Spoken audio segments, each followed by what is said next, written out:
यवतमाळ जिल्ह्यातील दारवा कारंजा मार्गावर अपूर्ण रस्त्यावर टोल वसुली केल्याच्या निषेधार्थ महाविकास आघाडीच्या कार्यकर्त्यांनी भुलाई भांडेगाव टोल नाक्यावर संताप व्यक्त करत तोडफोड केली आहे।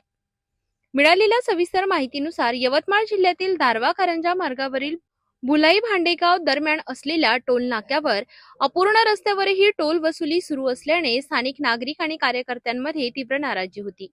महाविकास आघाडी, उद्धव बाळासाहेब ठाकरे शिवसेना पक्ष आणि दारवा तालुका काँग्रेस कमिटीच्या वतीने 2 मार्च रोजी संबंधित अधिकाऱ्यांना निवेदन देऊन रस्त्याचे काम पूर्ण होईपर्यंत टोल वसुली बंद करण्याची मागणी करण्यात आली होती।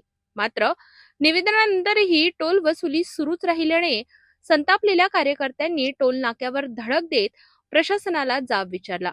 अधिकाऱ्यांकडून समाधानकारक उत्तर न मिळाल्याने कार्यकर्त्यांचा रोष वाढला आणि त्यांनी टोल नाक्यावरील काही साहित्याची तोडफोड केली। या घटनेनंतर काही काळ टोल वसुली बंद ठेवण्यात आली। दरम्यान रस्त्याचे काम पूर्ण होईपर्यंत टोल वसुली बंद करावी, अन्यथा आंदोलन अधिक तीव्र करण्यात येईल असा इशारा आंदोलनकर्त्यांनी दिलाय। घटनेची माहिती मिळताच पोलीस आणि स्थानिक प्रशासन घटनास्थळी दाखल झाले असून परिस्थिती नियंत्रणात आणण्यात आली। या प्रकरणी पुढील चौकशी सुरू असल्याची माहिती प्रशासनाकडून देण्यात आली आहे। विकास आघाडीच्या तर्फे आम्ही या टोल बंद करण्याचं निवेदन प्रशासनाला दिलं होतं आणि जवळपास 7 ते 8 दिवस त्याला अल्टिमेटम देऊनही प्रशासनाला यावर कोणतंही काम किंवा कोणताही टोल हा बंद केलेला नाही। त्यामुळे आमचा टोल बंदचा मोर्चा महाविकास आघाडीनं हाती घेतलेला आहे आणि या संदर्भात इथे 2 अधिकारी थोड्या वेळापूर्वी आलेले होते। त्यांनी आम्हाला समजवण्याचा प्रयत्न केला।